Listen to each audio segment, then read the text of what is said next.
시청자 여러분 안녕하십니까? 뉴스데스크 제주입니다. 제주 지역 최대 현안인 제2공항 건설 여부가 제주 MBC를 비롯한 도내 언론사들이 이달 안에 공동 실시하는 여론조사로 판가름 나게 됐습니다. 서귀포시 성산읍으로 입지가 선정된 지 6년 만인데요. 먼저 우여곡절이 많았던 그동안의 추진 과정과 여론조사 방법 등을 조인호 기자가 정리했습니다. 국토교통부가 제2공항 건설 계획을 발표한 것은 박근혜 정부 시절인 2015년 11월. 제2공항 건설이 제주공항 확충과 신공항 건설보다 환경 훼손과 공사 비용이 적다며 최적의 대안으로 선택했고 서귀포시 성산읍 신산리 일대를 최적 입지로 선정했습니다. 국제 기준에 입각한 평가 항목을 상대 비교했을 때 신산에 있는 위치가 가장 제2공항으로 적합한 위치다라고 저희가 연구의 결론을 내렸습니다. 하지만 입지 선정 직후부터 사전 타당성 조사가 부실하다며 지역 주민과 시민단체들이 반발하면서 제2공항은 최대 갈등 현안이 되고 말았습니다. 결국 제2공항 건설의 전제로 절차적 투명성을 공약한 문재인 정부가 출범하면서 타당성 재조사가 진행됐습니다. 하지만 국토부가 재조사에서도 중대한 하자가 없었다며 기본계획 수립을 강행하면서 극한적인 충돌이 이어졌습니다. 결국 제주도의회는 갈등 해소 특위를 만들어 도민 의견 수렴에 나섰고 문재인 대통령도 도민들의 선택에 따르겠다고 밝혔습니다. 제주공항은 지금 완전히 포화 상태여서 공항을 확장하거나 제2공항을 만들거나 하는 일은 필요한 것이거든요. 정부는 제주도민들이 어떤 선택을 하든 그에 대해서 적극적으로 지원한다는 그런 방침을 가지고 있습니다. 이에 따라 제주도와 도의회는 제2공항의 쟁점과 형공항 확충 가능성에 대한 토론회를 열었고 도민 의견 수렴을 위해 여론조사를 실시하기로 합의했습니다. 제주도와 도의회는 제주 MBC를 비롯한 도내 언론사 9군데에 맡겨 오는 15일부터 17일까지 제2공항 건설에 대한 찬반을 묻는 여론조사를 실시합니다. 조사는 여론조사 업체 2곳에서 각각 도민 2,000명과 성산읍 주민 500명을 대상으로 동시에 진행됩니다. 여론조사 결과는 18일 저녁 8시를 기해 발표되고 국토교통부에 제출돼 제2공항 건설 여부를 6년 만에 최종 결정하는 근거가 됩니다. MBC 뉴스 조인호입니다. 네, 앞서 보신 대로 제2공항 찬반 여론을 묻는 조사를 실시하게 됐는데요. 여론조사는 어떤 방식으로 이루어지는지, 왜 언론사들이 여론조사를 하게 됐는지 자세한 이야기 나눠보는 시간 갖도록 하겠습니다. 오늘 이 자리에 제주 MBC 김현선 보도국장이 나와 있습니다. 안녕하십니까? 안녕하세요. 네. 자, 먼저 이번에 9개 언론사가 이제 참여를 하기로 했는데 이유가 좀 궁금한 게 여론조사 기관이 아니라 왜 언론사가 여론조사를 하게 된 건가요? 네. 한마디로 이야기를 하면 안심번호 때문이라고 이야기할 수 있을 것 같습니다. 휴대전화 조사에 주로 쓰는 가상의 전원번호가 안심번호인데요. 안심번호는 선거 여론조사에서만 쓸 수 있습니다. 그런데 제주도나 도의회가 선거 여론조사를 할 경우에는 선거법 위반 소지가 있죠. 그래서 제주도와 도의회가 제주도 기자협회 소속 9개 회원사가 실시하는 선거 여론조사에 제2공항 문항을 넣어주기를 요청하게 된 겁니다. 그러면 이제 안심번호를 받지 않고는 조사를 할 수 없는 상황인가요? 할 수 없는 것은 아닙니다만 하려면 매우 어렵습니다. 예. 안심번호에는 읍면동과 나이, 성별이 표시되어 있습니다. 그래서 안심번호를 이용하면 지역과 연령대별 인구 비례에 맞춰서 정확한 표본 추출이 가능합니다. 하지만 무작위로 조사할 경우에는 표본을 맞추기가 매우 어렵죠. 쉽게 말하면 휴대전화 번호만으로는 제주도민인지 충청도민인지 알 수 없다 보니까 더 많은 수의 전화를 돌려야 하고요. 지역이나 성별, 연령대를 응답자의 대답에만 의존해야 하다 보니까 신뢰성에도 문제가 될 수 있습니다. 특히 성산읍 500명을 대상으로 한 별도 조사는 전 국민에게 전화를 걸어서 성산읍 주민을 찾아내야 되는 상황이기 때문에 사실상 안심번호 없이는 불가능합니다. 네, 그렇군요. 하지만 언론사들의 입장에서 보면은 이게 뭐 비용도 부담을 좀 해야 해야 되는 상황이고 또 자칫 논란이 있을 수도 있는 민감한 사안이라서 이게 선뜻 응하기도 쉽지 않았을 것 같은데 어떻습니까? 네, 분명 그런 측면이 있었습니다. 조사 의뢰를 받은 9개 언론사가 모두 참여를 결정한 이유는 아마도 지난 했던 의견 수렴 합의 과정을 생각해 보면 납득이 되실 듯합니다. 입지 선정 후에 벌써 6년이 됐고요. 지난해 4차례의 제2공항 갈등 해소를 위한 쟁점 토론회와 2차례의 끝장 토론 등을 개최하면서 우여곡절 끝에 의견 수렴을 하자는데 합의를 했거든요. 주민투표와 공론조사, 여론조사 이런 의견 수렴 방식을 놓고도 지리한 합의 과정 등이 있었고 어렵게 여론조사로 합의를 했는데 도와 의회가 안심번호 문제를 간과하면서 다시 제2공항 문제가 표류하게 된 상황에 놓인 겁니다. 제2공항 찬반 갈등을 해소할 수 있는 기회를 다시 놓치게 될 수도 있는 상황에서 언론사들이 참여를 결정했다고 보시면 되겠습니다. 네. 그렇다면 이제 많은 분들이 궁금해하는 게 이제 문항인데 네. 뭐 찬반에 대한 문항뿐만 아니라 뭐 다른 또 문항이 또 있나요? 네, 제2공항 찬반을 묻는 문항과 정당 지지도를 묻는 선거 문항 이렇게 두 가지로 진행이 되게 됩니다. 여론조사라는 게 사실 앞뒤에 어떤 문항이 들어가느냐 또 문구가 어떻게 작성됐느냐에 따라서도 상이한 결과가 나올 수 있습니다. 또 이후에 가장 중요한 여론조사 결과에 대한 수용성에도 문제가 될 수도 있거든요.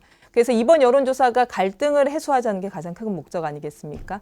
그래서 문항 설정을 최대한 단순하게 진행하기로 합의했고요. 제2공항 찬반 문항 구성에 있어서도 도와 의회 등으로 구성된 여론조사 공정관리 공동위원회가 작성한 문구 그대로를 사용하게 됩니다. 조사기관 역시 여론조사 공정관리 공동위원회가 선정한 2개 기관에 의뢰해서 같은 시기에 동시에 진행하게 됩니다. 자, 여론조사 결과 언제 네. 나오느냐 다들 궁금해하실 텐데 지금 이대로라면 이제 18일쯤 나오는 것으로 네, 지금 얘기가 네. 되고 있던데 네. 그럼 18일 날 바로 발표가 되는 건가요? 네, 앞서 그 조인호 기자 리포트에서도 이제 18일 저녁에 이제 결과가 나온다는 내용이 있었는데요. 15일부터 사흘간 조사를 하게 되고 18일에 결과가 수합이 되면 그날 저녁 8시에 발표를 하게 됩니다. 가장 먼저 제주 MBC 뉴스데스크 제주를 통해서 자세한 여론조사 결과를 확인하실 수 있을 것으로 생각이 되고요. TV, 유튜브, 페이스북을 통해서도 자세한 소식 전해드리도록 하겠습니다.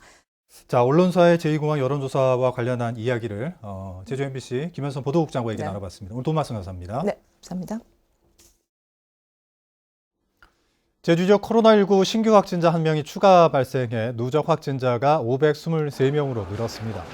제주도는 해외 입국자 1명이 코로나19 양성 판정을 받아 523번째 확진자가 됐다고 밝혔습니다.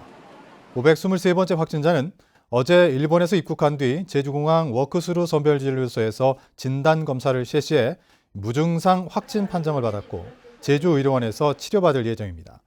한편 오늘 확진자 3명이 퇴원해 현재 도내에 격리 치료 중인 환자는 15명입니다. 지난해 제주공항 이용객이 코로나19 발생 이전인 재작년의 40% 수준으로 줄어든 것으로 나타났습니다. 국가 통계 포털에 따르면 2020년 제주공항 총 여객 이용객은 1,273만 명으로 2019년 3,131만 명의 40.6% 수준으로 급감했습니다. 항공기 운항 편수도 총 13만 8천여 편으로 재작년 17만 5천여 편의 79%에 머물렀습니다. 최근 양부모 학대로 숨진 이 정인이 사건을 계기로 아동학대 사건에 대한 관심이 높아지고 있는데요.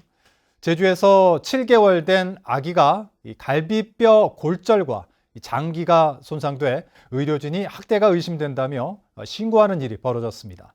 박성동 기자입니다. 제주도 내 한 병원에서 7개월 된 남자아이가 학대를 받은 것으로 의심된다며 경찰에 신고가 들어온 건 지난달 29일 오후. 20대 부부가 아이가 갑자기 고열이 나고 구토를 한다며 응급실로 진료를 요청했는데 의료진이 아이의 몸에서 갈비뼈 골절과 복부의 다발성 장기 손상을 확인한 겁니다. 해당 병원 측은 7개월 된 영아가 입기 어려운 큰 상처로 보였다며 외력에 따른 손상이 의심된다는 소견을 밝혔습니다. 제주 아동보호 전문기관과 조사에 나선 경찰은 신고 전날 부모가 아이를 데리고 제주 시내 또 다른 병원을 찾아간 사실을 확인했습니다. 해당 병원에서도 부모는 응급실에서 진료를 받았는데 진료한 의사는 아이의 배에서 멍자국을 확인한 것으로 파악됐습니다. 경찰은 하루 사이 뼈가 부러지고 장기가 손상될 정도의 학대나 사고가 있었는지 여부를 집중 조사하고 있는데 아이의 부모는 아이에게 상처가 있는지 몰랐고 집안 놀이기구에 오래전 다쳤을 수도 있다고 말한 것으로 전해졌습니다. 일단 동기 부분도 좀 수사해야 되고요. 그렇게 학대할 만한 이유가 있냐 이거죠. 아니 뭐 우발적일 수도 있겠지만 그동안의 어떤 양육 환경 그런 거 조사를 해야 될 것 같아요. 현재 해당 영아는 종합병원 소아중환자실에서 치료를 받고 있는 상황. 경찰은 조만간 해당 부모를 입건할지 결정하고 피해가 의심되는 영아에 대해서는 부모의 접근 금지 명령을 법원에 신청할 계획입니다. MBC 뉴스 박성동입니다. 성산 일출봉 인근 해상에서 좌초된 어선 선원들이 14시간 만에 모두 구조됐습니다. 서귀포 해양경찰서는 어젯밤 9시 반쯤 성산 일출봉 인근 해상에서 좌초된 6.3톤급 체납기어선 A호의 선원 5명을 구조작업 14시간 만인 오늘 오전 11시 반쯤 모두 구조했다고 밝혔습니다. 선원 5명은 사고 30분 만에 부근 갯바 위로 탈출해 구조를 기다렸는데 이 가운데 저체온증을 보인 한 명은 제주시내 병원으로 이송됐고 구조 과정에서 해경대원 2명이 높은 파도에 보트가 뒤집혀 골절상을 입었습니다. 오늘 시작된 2월 임시국회에서 4.3 특별법 개정안이 처리될지 관심이 쏠리고 있습니다. 국회 행정안전위원회 법안심사 제1소위원회는 설 연휴 전후로 회의를 열어 4.3 특별법 개정안을 심사할 예정인 가운데 여야가 어떻게 의견을 모을지 주목되고 있습니다. 여야는 4.3 희생자 배보상을 위자료 형식으로 지급하는 방안과 추가 진상조사에 대한 법조문 협의를 이번 주부터 진행할 예정입니다. 코로나19 상황 속에서도 이웃돕기 성금 모금액이 크게 늘었습니다. 제주도 사회복지공동모금회는 제주도청에서 희망 2021 나눔 캠페인 폐막식을 열고 지난해 12월부터 2달 동안 목표액인 37억 3천만 원을 초과한 38억 900여만 원을 모금했다고 밝혔습니다. 지난해 전체 모금액도 106억 3천여만 원으로 재작년보다 6억 8천여만 원이 늘어 1989년 모금회 창립 이후 처음으로 100억 원을 넘어 역대 최고치를 기록했습니다. 다음은 희망 2021 나눔 캠페인 성금을 보내주신 분들입니다. 제주 MBC 시청자위원회 일동 80만 원, 제주 남원 동부 새마을 금고 55만 1,280원, 서귀포 농협 천지동 영농회 30만 원, 대평리 부녀회 20만 원, 삼선전력 대표 양창식 30만 원, 세인사랑 봉사회에서 10만 원을 보내주셨습니다. 그동안 나눔 캠페인 성금을 보내주신 분들께 감사드립니다. 롯데관광개발이 서귀포시 중문관광단지에서 운영 중인 외국인 전용 LT 카지노를 드림타워로 이전하겠다며 지난달 29일 제주도에 허가를 신청했습니다. 이에 따라 제주도는 제주도의회의 의견을 받고 카지노업 감독위원회의 의견을 수렴해 이전 허가 여부를 최종 결정하게 됩니다. 제주도의회 임시회가 오는 22일 개회되는 점을 감안하면 다음 달 허가 여부가 판가름날 전망입니다. 드림타워 카지노는 5,300여 제곱미터로 현재 LT 카지노보다 면적이 5배 이상 넓어지게 됩니다. 중국 최대 자산관리 회사인 화룽 자산관리공사의 라이 샤오민 전 회장이 3천억 원대의 뇌물을 받은 혐의로 중국에서 사형이 집행돼 제주 지역 개발 사업에도 영향을 미칠지 관심이 쏠리고 있습니다. 라이 샤오민 회장이 체포됐던 2018년 화룽에서 자금을 빌렸던 제주 신화월드의 양즈후이 회장도 중국 공안에 체포돼 3개월간 구금됐고 화룽은 오라 관광단지 사업자인 JCC의 모기업입니다.